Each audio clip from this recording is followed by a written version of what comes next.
So guys finally welcome back to CS concept simplified. So guys अभी MHT CET की exam बहुत करीब आ चुकी है। ऑलमोस्ट 40 डेज बाकी है एमएचटी सीईटी की एग्जाम को।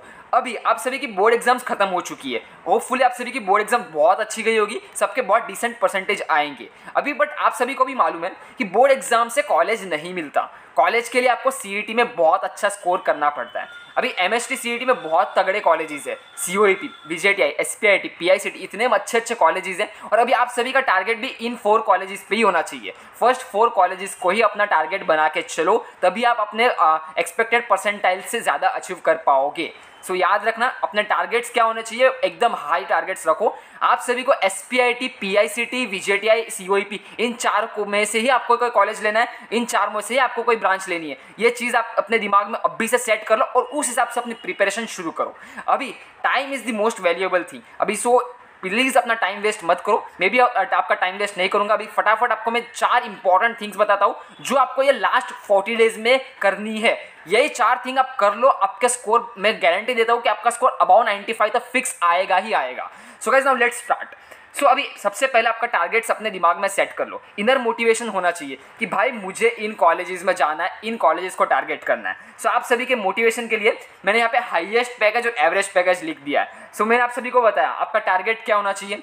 सीओईपी, बीजेटीआई, एसपीआईटी, पीआईसीटी, अभी इनके एवरेज पैकेजेस देखो, 11 लाख, 13 लाख, 12 लाख, 15 लाख का एवरेज पैकेज जा रहा है। Highest is all about 50 lakh and SPIT में आपको 1.1 करोड़ का भी पैकेज मिला है लास्ट ईयर। इस साल भी आपका प्लेसमेंट जो है डिसेंट प्लेसमेंट है, थोड़ा लोअर है लास्ट ईयर के कंपैरिजन में, बट फिर भी डिसेंट प्लेसमेंट इन कॉलेजेस में मिलता है। So always aim for this 4 colleges, 4 pillars of your Maharashtra. So these are the 4 engineering top colleges. अभी मैंने इसके लिए आप सभी के लिए कट ऑफ भी लिख दिया। कैप राउंड 1 के कट ऑफ है। आप देखो आपको कितने परसेंटाइल लाने पड़ेंगे। 99.4, फिर 99.94, 99.51, 99.1 फॉर मैकेनिकल ब्रांच इन बीजेटीआई। और सीओईपी के लिए, सीओईपी में अगर आपको कंप्यूटर चाहिए तो 99.9 लाना पड़ेगा। अगर आपको सीओईपी में रोबोटिक्स एंड एआई जो न्यूली ब्रांच है, जो लास्ट ईयर इंट्रोड्यूस हुई है, वो भी चाहिए तो आपको 99.64 लाना पड़ेगा for an open general category. अगर आप SC ST में आते हो तो आपको बहुत लो परसेंटेज लाने पड़ते हैं, -2 परसेंटाइल करके चलो, एक्सपेक्टेड है ये। क्योंकि स्पॉट राउंड होता है, स्पॉट राउंड में आपको बहुत सारे लोअर परसेंटाइल पे भी मिल जाते हैं, क्योंकि ये आपके जेई के जो टॉपर्स होते हैं वो स्पॉट राउंड में निकल जाते हैं एनआईटी और ट्रिपल की तरफ, तो आपका स्पॉट में परसेंटाइल गिर जाते हैं। सो ये सब बात हम काउंसलिंग में करेंगे कि स्पॉट क्या होता है, कैप राउंड क्या होता है। बट फिलहाल अभी अपना फोकस क्या होना चाहिए, ओनली ऑन परसेंटाइल। मुझे सबसे बेस्ट परसेंटाइल लाने हैं। बेस्ट परसेंटाइल के लिए कौन सी 4 चीज़ें करनी है वो मैं आपको आज बताने वाला हूँ। So strategy for the top colleges. सबसे पहले आपको याद रखना है सीईटी सेल की एग्जाम है। सीईटी आपका टेक्स्ट बुक को रेफरेंस मानता है। सो आपको टेक्स्ट बुक की रीडिंग करनी है, टेक्स्ट बुक की लाइन से क्वेश्चंस आएंगे। एंड आई एम गारंटीड कि भाई केमिस्ट्री में तो टेक्स्ट बुक की लाइन से क्वेश्चन उठाए जाएंगे। टेक्स्ट बुक में जो रिएक्शन गिवन होगी as it is same to same reaction आपको सीईटी के पेपर में, केमिस्ट्री के पेपर में तो देखने को मिलेगी ही। सो आपको क्या करना है, टेक्स्ट बुक रीडिंग करना है। स्पेशली फिजिक्स और केमिस्ट्री की टेक्स्ट बुक रीडिंग जरूर करना। मैथमेटिक्स में आपको फॉर्मूला रिवीजन चाहिए और बाकी सॉल्विंग पे डिपेंडेंट है मैथमेटिक्स, बट केमिस्ट्री और physics is completely about text book reading. Physics में भी आपको सॉल्व करना पड़ेगा, बट फिजिक्स में थियरी क्वेश्चंस आते हैं। आपको मालूम होगा 50 क्वेश्चन आते हैं फिजिक्स के, 50 में से आप एक्सपेक्ट करके चलो 15 क्वेश्चन आपको थियरी से पूछे जाएंगे जो आपके टेक्स्ट बुक से ही आएंगे। सो text book reading is the must for physics and chemistry. Mathematics के लिए आप फॉर्मूला रेफर करो। उसके बाद मेरा सबसे पहला स्टेप टेक्स्ट बुक रीडिंग। उसके बाद फॉर्मूला एंड कंसेप्ट रिवीजन। ये इंपॉर्टेंट है फिजिक्स और आपका मैथमेटिक्स के लिए। मैथमेटिक्स में आपको फॉर्मूला लिख कर याद करो, फॉर्मूला से देखने से याद नहीं होता। फॉर्मूला आपको लिख लिख कर याद करना पड़ेगा। फिजिक्स में भी लिख लिख कर याद करना पड़ेगा और आपको सॉल्विंग करनी पड़ेगी। सॉल्व करना शुरू कर दो डेली। आपको मान के चलो फिजिक्स के 50 क्वेश्चन सॉल्व करने ही है और मैथमेटिक्स के 50 से लेकर 75 क्वेश्चन सॉल्व करने ही है। सो आपका यहाँ पे कंसेप्ट भी रिवाइज होगा। जैसे आप सॉल्व करोगे आपको मालूम पड़ेगा इस क्वेश्चन को इन स्टेप्स में सॉल्व किया जाता है, क्योंकि स्टेप्स भी इंपॉर्टेंट है। सीईटी के एग्जाम में आप ऐसे भी एमसीक्यू आता है तो स्टेप्स इतना इंपॉर्टेंट नहीं होता, बट आपके दिमाग में स्टेप्स तो होने चाहिए। सो स्टेप्स होंगे तभी आप आगे नीचे सॉल्व करते जाओगे। So formula and concept revision आपको करना ही है एंड रेगुलर होना चाहिए for physics and mathematics. Chemistry के लिए टेक्स्ट बुक रीडिंग मस्ट है। केमिस्ट्री के रिएक्शंस आपको टेक्स्ट बुक में अच्छे से गिवन है, टेक्स्ट बुक एकदम अच्छे से रीड करो केमिस्ट्री में।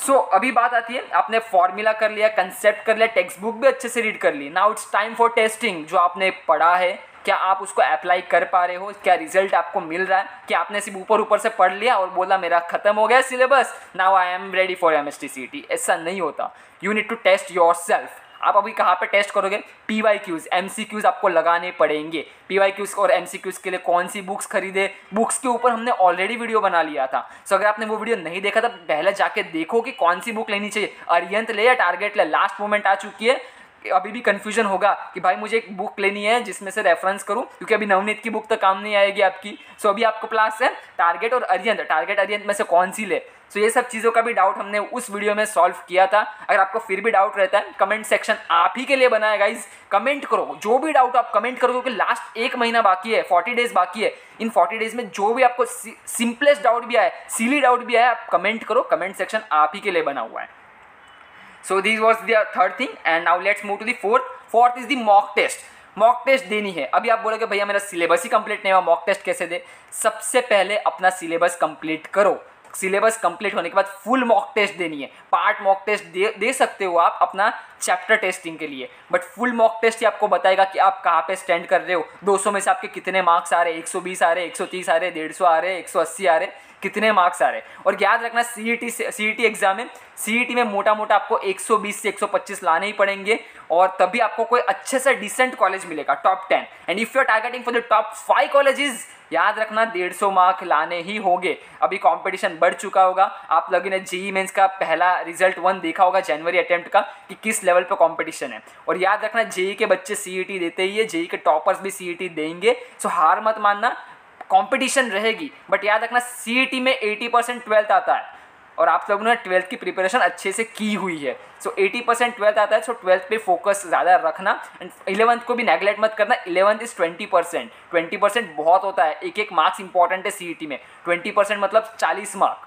सो 11th भी आपको फोकस रखना है, बट 11th को आपको कम टाइम देना है, इतना ज़्यादा टाइम मत देना। 12th पर ज़्यादा फोकस रखो, 12th को आपको अच्छे से अच्छे कंप्लीट करते रहना है, और इन 4 स्टेप को प्लीज़ कंप्लीट करो। सबसे पहले टेक्स्ट बुक रीड करो, टेक्स्ट बुक आपको PCM तीनों की रीड करो, PCB तीनों की रीड करो। बायोलॉजी के लिए भी इंपॉर्टेंट है, केमिस्ट्री के लिए भी text book reading is most important, क्योंकि CET में सेम क्वेश्चन आएंगे, टेक्स्ट बुक की लाइन से क्वेश्चन उठाए जाएंगे।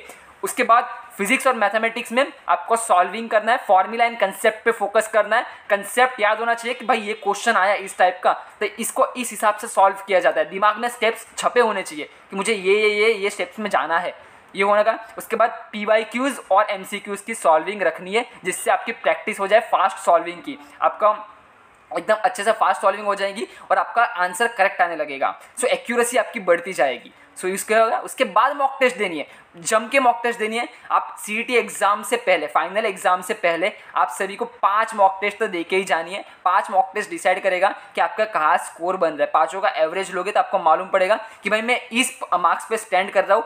फिर उस मार्क्स पे आपके कितने परसेंटाइल बनेंगे, उस परसेंटाइल पे आपको कौन सा कॉलेज मिलेगा, और जो कॉलेज मिलेगा उसमें आपको अपने 4 साल बिताने लाइफ के, और वही 4 साल आगे फ्यूचर में डिसाइड करेंगे कि आपकी प्लेसमेंट क्या होगी, आप आगे कौन सी कंपनी में काम करोगे। So everything is interlinked. अभी से मेहनत करना शुरू कर दो। सो गाइज प्लीज़, अभी मैं बोल रहा हूँ ऐसा नहीं कि अभी मेहनत करो, लास्ट 40 दिन बचे। सो इन 40 दिन में जितना जम के कर सकते हो कर लो। एक बार परसेंटाइल आ गया ना, फिर आपके पास 2 महीने आराम करना, जितना सोना है उतना सोना, जितना गेम खेलना है उतना खेलना, क्योंकि 2 महीने फिर 2 महीने आराम चिली करना है आप सभी को। सिर्फ अभी आपको परसेंटाइल लाने हैं। So if you want to shine like a sun, first burn like a sun.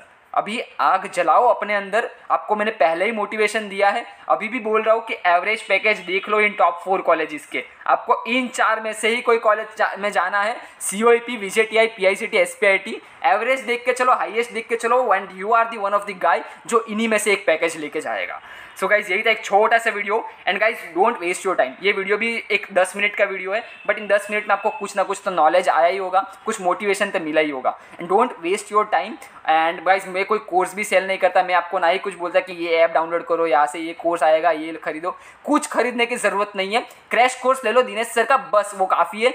Dinesh sir का crash course is best crash course. उसके बाद आप सिर्फ यूट्यूब पे आओ, यूट्यूब पे देखो और टाइम पास मत करना प्लीज़। अभी बोल रहा हूँ, यूट्यूब पे बहुत सारे टाइम पास होते हैं। मैंने अभी भी कोई 15 मिनट का वीडियो देख लिया, कुछ नहीं किया, स्ट्रेटजी के नाम पे आपको बोला कि ये ऐप डाउनलोड कर लो, यहाँ पे ये खरीद लो, हमारा ये कोर्स है, हम आपको इतना गाइड करेंगे। भाई क्यों? अभी सिर्फ आप परसेंटाइल पे फोकस करो। आपको अगर लेना ही है क्रैश कोर्स, दिनेश सर का ले लो, बहुत अच्छा क्रैश कोर्स है। बाकी किसी में पढ़ो ही मत और बाकी पढ़ाई पे फोकस रखना। चलो गाइज यही था, चलो फिर मिलते हैं नेक्स्ट वीडियो में। आग लगाओ अपने अंदर और चलो जाते हैं अपन इन 4 कॉलेजेस में, VJTI, COEP, SPIT, PICT। चलो फिर bye bye guys, see you later in the next videos. बाकी हमारा व्हाट्सएप ग्रुप ज्वाइन करना है तो ज्वाइन कर लेना। Short notes, PYQs, paper, formula, सब चीज़ें हम अपडेट्स, सब चीज़ें हम व्हाट्सएप पे डालते हैं आप सभी के लिए फ्री में। बुक्स की PDF भी हमने शेयर की है। बहुत सारे आपके YouTube चैनल पे भी जो PDF आती है, जो पेड होती है, उसको भी हमने फ्री में आप सभी के लिए व्हाट्सएप पे शेयर की है, जो ऐसा इलीगल होता है, बट हम आप सभी के लिए सब चीज़ें फ्री में शेयर कर रहे हैं। सो इस चीज़ का फ़ायदा उठाते जाओ and enjoy our free materials. बाकी काउंसलिंग के टाइम पे हम मिलेंगे, काउंसलिंग जम के करेंगे कि भाई मैं अपना बेस्ट कॉलेज क्या लेके आऊँ। बट उसके लिए आपको एक चीज़ मुझे श्योर करनी है कि हम आपके लिए बेस्ट परसेंटाइल लेके आएंगे। परसेंटाइल अभी भी बोल रहा हूँ, CET में 95 परसेंटाइल के नीचे, चलो 90 परसेंटाइल के नीचे कुछ नहीं मिलता। सो 90 परसेंटाइल द मिनिमम लाने हैं, 95 for the average student and 98 के अबाउ फॉर द टॉपर्स। 98 के ऊपर तो चाहिए ही चाहिए अगर आपको अच्छे कॉलेजेस में जाना है तो गाइस। चलो फिर मिलते हैं नेक्स्ट वीडियोज़ में, तब तक के लिए good bye, have a nice day. मेहनत करो यार।